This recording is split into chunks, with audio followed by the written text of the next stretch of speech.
Thank you so much for joining us. This next conversation is equally serious, as we said earlier. Experts have said that for terrorist organizations to stay relevant and operative effectively, they need a regular recruitment of members in an existential reality to ensure their survival. And in the wake of the 2014 abductions of the Chibok girls, one thing is clear. The foothold for their recruitment is poverty. And how significantly we have been able to deal with that, I guess time will tell. Even the military have said over and over again that, look, we have our jobs cut out for us. The politicians also have their jobs cut out for them.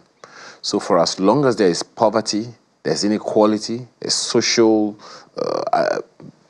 there's absence of social inclusion for people, it's clearly room for insurgents to recruit more and more people. And they move from one group to another. They take advantage of this situation. Absolutely. You mentioned poverty.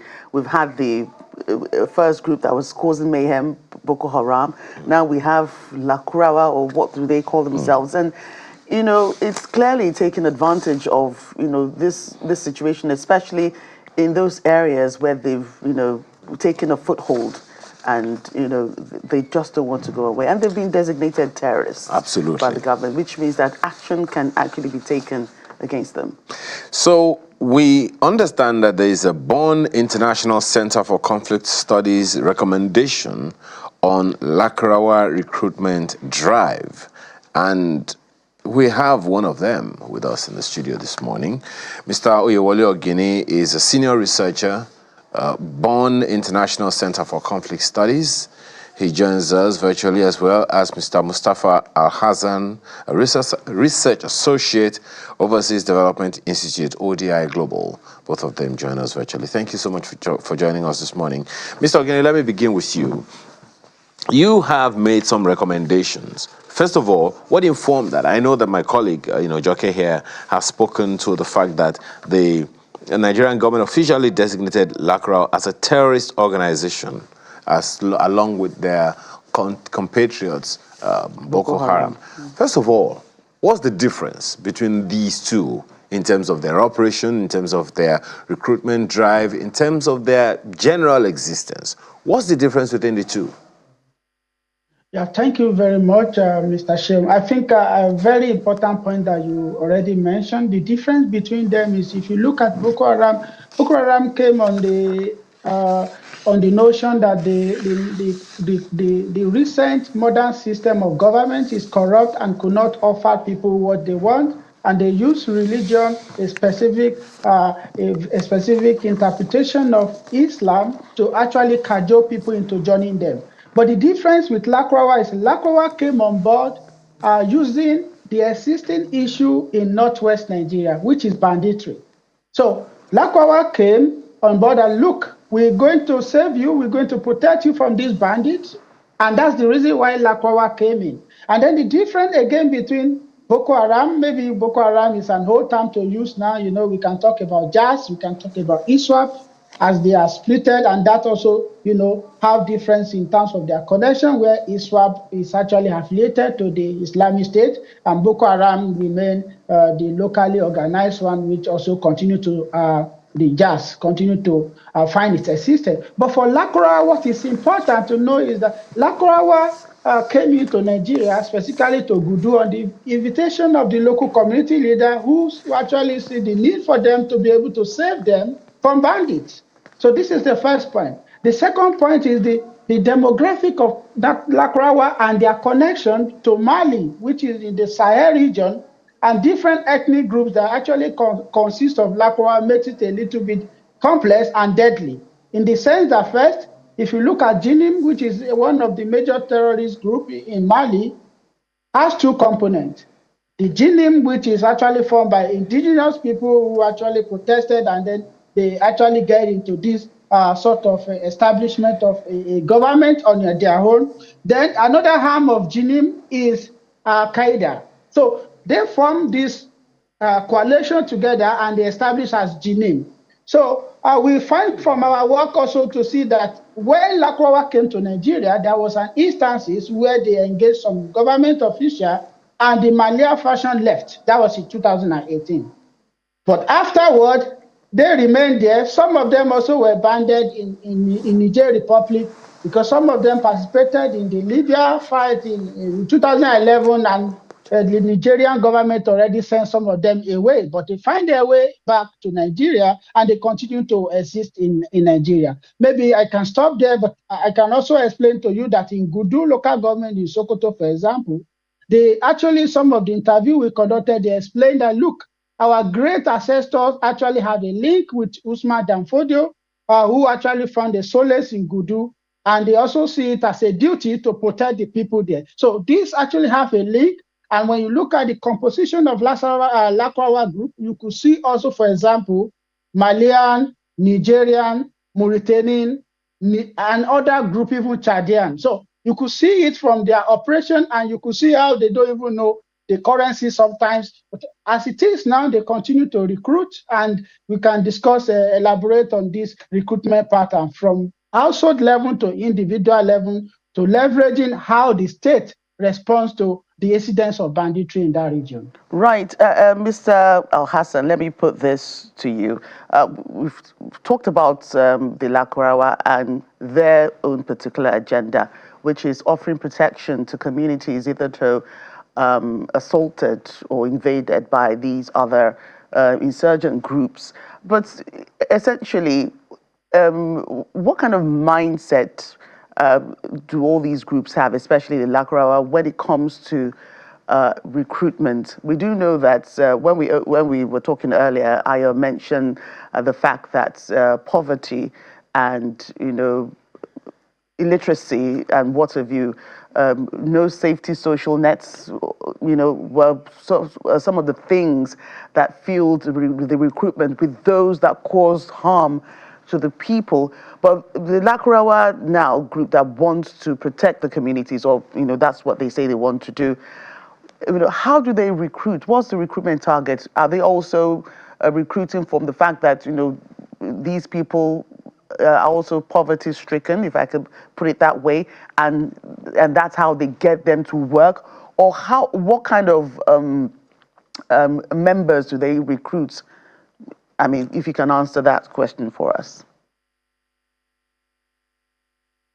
Thank you so much, Joke, and good morning to Nigerians.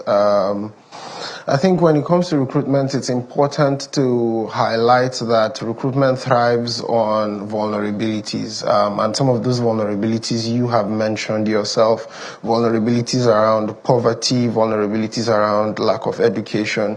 But oftentimes it's mistaken that when it comes to recruitment into terrorist organizations, it's the issue of just poverty or economic or even ideology. It's a myriad of all of these issues coming together and contributing to people joining these groups. In the instance of Lakrawa, they target very, very young kids from 15 to 25 who have no access to opportunities, particularly employment opportunities. They present them with a false hope or a false admiration, which in itself is a reflection of some of the failures of the state, because young people themselves do not necessarily have anything so to speak of to dream towards, So when it comes to recruitment, this is the first thing. Vulnerabilities are a significantly huge factor. What's interesting to note is the dynamics between insurgent armed groups versus the state is that the insurgent armed groups ultimately understand these existing vulnerabilities and capitalize on them. Many examples exist, for instance, in the case of Mahmudawa, where the Office of the National Security Advisor in August had mentioned the arrest of two of the leaders of that group. It's reported that one of the leaders of the group had aspirations to become a military officer. then what happens when young people do not have what happens when young people are not given these opportunities to thrive, to be able to pursue their dreams, where young people have to know someone within the military sector or even any sector to be able to get a job? These are some of the existential realities that many of these young people face that ultimately make them very vulnerable to terrorist groups recruiting them. It's also important to note that it's not just the issue of poverty and some of the issues I've mentioned. When state actors are not partial and inclusive in their responses, it ultimately pushes people to having little or no option but to say, look, I will join one armed group or the other. My colleague mentioned some of the places we've been to, whether it's in Gudu or Tangaza or in Kwaido, in the Arugungu axis of Kebbi State. You find areas where, for instance, there's been indiscriminate killing, and this is not holding brief for any insurgent group, but you can't bomb your way out, you know. So if you kill one person, there are two more people ready to join arms. So it ultimately has to do with literally looking at the entirety of the state infrastructure and the security infrastructure rather, to ensure that, look, you can't rob Peter to pay Paul. If you can't provide opportunities for young people to either thrive, whether it's in agriculture or in the blue economy or other forms of economies, you've given basically the terrorists to assume that responsibility and provide a career path for young people. Mr. Ogini, talk us through your report, the recommendations that you have made. One of the challenges that I have had, on the one hand, we have to champion the cause of communities, the local communities, the hinterlands, for one major reason. Those are the communities through which any insurgency will come into the country. We have also been told quite a number of times, unfortunately, the nature of our borders. Even the military have spoken to that. Some retired military officials have spoken to us about our vulnerabilities in that regard as well. Add that to the issues that have just been raised now by your colleague who just spoke to us in our Abuja studio, our guest in our Abuja studio. It begs the question of whether or not we are paying attention to what's important. So please talk us through your report, your recommendations on this Lakura recruitment drive. Yeah, thank you very much, Mr. Ayo again. The first thing we discuss is to provide an alternative, for example, for the young men at risk.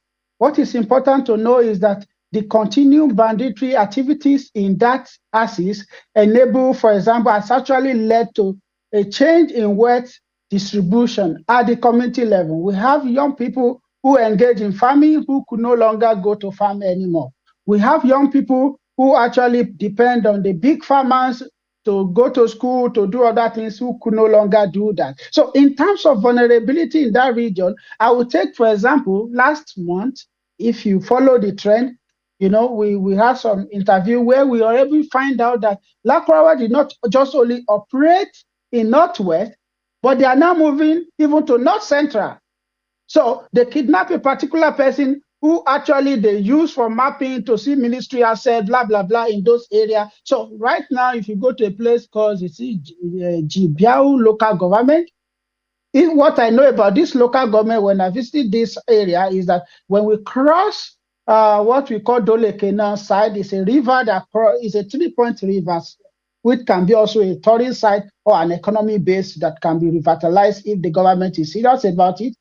It connects Niger to Benin Republic and to Nigeria. And from the Nigeria side, you could see also the boat and the activities going on there. That river moved close to the place where this Lakura now present in Niger State, for example, is close to Manavi in Benin Republic. What do I want to say is when you look at the economic activities going on there, and if it's a presence of government involvement in infrastructure, if you go to a European city, you see many of these rivers connected different countries together. This is an example of one of the rivers that are or riverways or blue economy that need to be strengthened to create activities for young people in order to deprive them access to Lakura Group. And what is important is because Lakura Group come with currency, foreign currency, dollar, CFA, and use that to attract the young people. Since these young people do not have access to farming anymore, and they don't have access to vocational training, and their employment opportunity is very limited, especially the young people between the age of 15 to 27, which are targeted by this group. The second point what we discuss is the issue of impartial and inclusive response to banditry. The dominance of ethnically homogeneous group, which is tackling banditry in that area, the vigilante group, and sometimes the selective targeting of a particular ethnic group, for example, elders, when it comes to the issue of banditry, actually creates more suspicion, and this has to be really urgently addressed because Lakura use this to recruit the marginalized individual. And this is very important because from our example, we already see it there, where the Lakura charge the local community, a particular ethnic group, higher tax, for example, 15 to 20% of their livestock, and then charge another ethnic group, lower one. But in other locations, they do reverse. So this strategy is to ensure that they actually create this sense of ethnic disunity so that they can use it to continue to infiltrate the community. They also participate, for example, in administration of justice. Dr. Guinea, if you can hear me, just 1 second, Dr. Guinea. Yeah. I find it very interesting and disturbing what you have just described, that this taxation system is happening in a state in Nigeria. Which state are we talking about here? We are talking about Sokoto, we are talking of KB, we are talking about Castina. Is it that the governments, the state governments are unaware or they are powerless? The issue with the state government is, I think we also discussed about that because we mentioned that they have to make physical protection of the rural communities, especially in remote area, because this armed group, they're always at the border and sub-national boundaries, like if you say between Niger and Niger State and KB, or you look at Sokoto. The problem there has to do with this sort of competing interest between which of the state government actors actually align with the federal government actors. For example, in supporting deployment of military, or where the police need to be deployed and military are deployed there. So there are issues with that in the aspect of coordination. There is also possibility for a particular state government to want to use the insecurity for politics, and this all actually cause delay in response, rapid response to some issue there. And this also made the community to lose their trust. So now you are responding to whether state is not aware. I want to tell you that there are ad hoc attempts, for example, where you see some local government try to negotiate. For example, in Katsina, there are 2 local governments are negotiated with them, and to be able to allow them to operate easily. So, but these are ad hoc one. You can see a politician who actually also like an hero in the community who helped to negotiate so that this armed group don't attack this area. But that does not mean they will not attack other area within the same state. So these are the challenges that are coming, and maybe you can also see that there was an issue where the ex-president, governor of Kano State, Malam El-Rufai, mentioned on the negotiation. There are a few things that I think I would disagree there. For example, the federal government policy state categorically that no negotiation with any armed group. And this was the policy actually maintained during the former president, President Muhammad Buhari, and which continue up to now. But at the state level, this is where the problem lies. So there are states that negotiate, there are states that do not negotiate. So these are the dynamics that happen there. Well, okay, go ahead. Right. Let me ask you, Mr. Al-Hassan, for these issues, state governments usually hold security meetings, emergency security meetings, to kind of talk about how to deal with these situations. And they come up with, resolutions on increasing security presence. Sometimes they call on the federal government for help. What kind of discussions do you reckon should be going on when, the chief executives of states, call together their heads of security agencies and, all the subgroups, those vigilante groups, to talk about security in their states and how they can protect communities. If these kind of groups still hold sway, whether they're attacking or they're taxing people for protection. Yeah, thank you so much. I think it's important to note that it's not the capacity to get people around to have this discussion that's the problem. The problem is the execution. And truth be told, I think a couple of days ago, the Zamfara State Governor was on different media platforms highlighting the challenge where they do know where many of these bandits or non-state armed groups are, but they do not have the authority to execute them or to take any kind of action. And this leads us to the issue of honestly state policing, and I think the president has mentioned state policing even in this week as in response to the issue that had happened in Katsina where over 50 people were killed. It's not that issue, it's not the capacity to congregate. Honestly, the state governors do not necessarily have any capacity to be able to execute. This has been a frustration for many state governors time and time immemorial. The irony is that state policing exists in one way or the other. Whether it's in vigilantes, whether it's in community guards, or whether it's in even in the Southwest, you have things like Amuteko and others. So what we have to make sure is that we find ways that state governments are held accountable, that the issue of justice and injustice is something that is severely looked at, and there are mechanisms that many of these states would be able to resolve many of the issues. My colleague mentioned the issue of Rijau in Niger State, where Lakura is now making some inroads. There, you've had the local government chairman, for instance, who has basically been able to find ways to essentially try to provide some sorts of security or securing for his people. You've had the media is flooded with photos of